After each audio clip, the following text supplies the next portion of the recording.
હાલ એક ખૂબ જ દુઃખદ દુર્ઘટનાની ખબર સામે આવી રહી છે। બનાસકાંઠાના ડીસા વિસ્ફોટ કાંડમાં તંત્રે વ્યવસ્થા કરી છે, જેમાં તંત્રે મૃતદેહોને મધ્યપ્રદેશ મોકલી આપવા વ્યવસ્થા કરી છે। તંત્રે કુલ 20 જેટલી એમ્બ્યુલન્સની વ્યવસ્થા કરી છે, જેમાં 11 જેટલી એમ્બ્યુલન્સમાં મધ્યપ્રદેશ મૃતદેહ મોકલાશે। એક એમ્બ્યુલન્સમાં 2 મૃતદેહ મધ્યપ્રદેશ મોકલાશે। લાંબા અંતરના લીધે દરેક એમ્બ્યુલન્સમાં 2 ડ્રાઈવર રખાશે।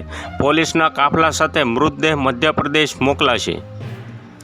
બનાસકાંઠાના ડીસા વિસ્ફોટમાં એમપીનો પરિવાર વિખરાયો છે, જેમાં મધ્યપ્રદેશથી એક જ પરિવારના 6 સભ્યો ડીસા આવ્યા હતા। તેમાં એમપીનો પરિવાર ડીસામાં મજૂરી કરીને ગુજરાન ચલાવતો હતો।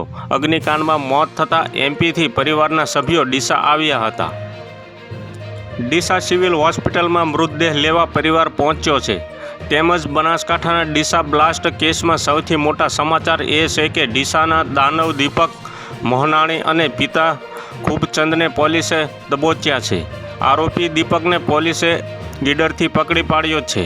ફટાકડાની ફેક્ટરીનો માલિક દીપક મોહનાણી છે, જેમાં દીપક 2021થી ગેરકાયદેસરે ફટાકડા ફેક્ટરી ચલાવતો હતો।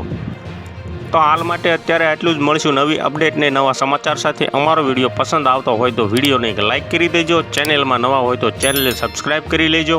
બાજુમાં આવેલા બેલ આઇકનને દબાવી દો, જેથી જ તમને આવા નવા સમાચારોની અપડેટ મળતી રહે।